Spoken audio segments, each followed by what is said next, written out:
Fala, galerinha, beleza? Eu sou Marcelo Bolinha e estou resolvendo exercícios de receptores elétricos. Eu vou fazer agora a seguinte questão. Um motor percorrido pela corrente de 10 amperes transforma de energia mecânica a potência de 80 watts. Nessas condições, qual é a sua força eletromotriz? Então, antes de resolver essa questão, vamos lembrar o seguinte. Quando a gente fala em gerador e receptor, o sentido da corrente elétrica ele é importante. Por quê? Porque quando a corrente elétrica vai do polo negativo para o polo positivo, eu tenho um gerador.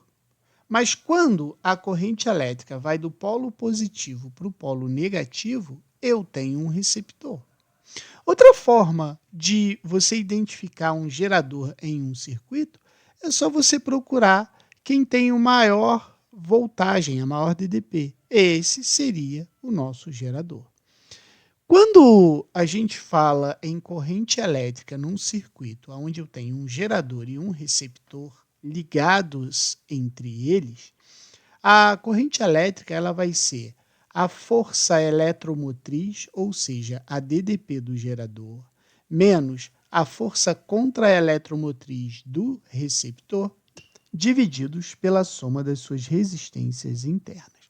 Quando o gerador e o receptor são ligados a resistores, a corrente elétrica pela lei de Pauli é a força eletromotriz menos a força contra-eletromotriz divididos pela soma das resistências internas do gerador e do receptor, mais a resistência equivalente do circuito.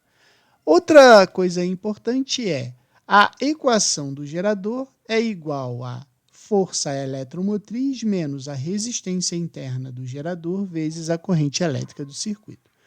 Quando eu tenho um receptor, é força contra-eletromotriz mais, cuidado que é mais, a soma, da resistência interna do receptor vezes a corrente elétrica do circuito.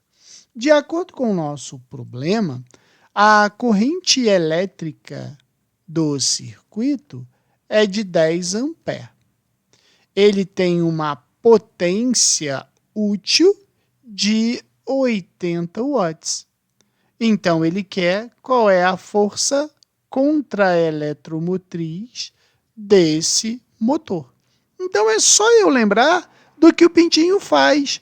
O pintinho não faz pio. Como eu quero a força eletromotriz, eu sei que potência útil é a corrente elétrica vezes a força contra-eletromotriz. Então, a força contra-eletromotriz vai ser a potência útil, que é 80, divididos pela corrente elétrica, que é de 10 amperes. Então, eu sei que a força contra-eletromotriz é de 8 volts. Por isso que a resposta está na letra B. Beleza?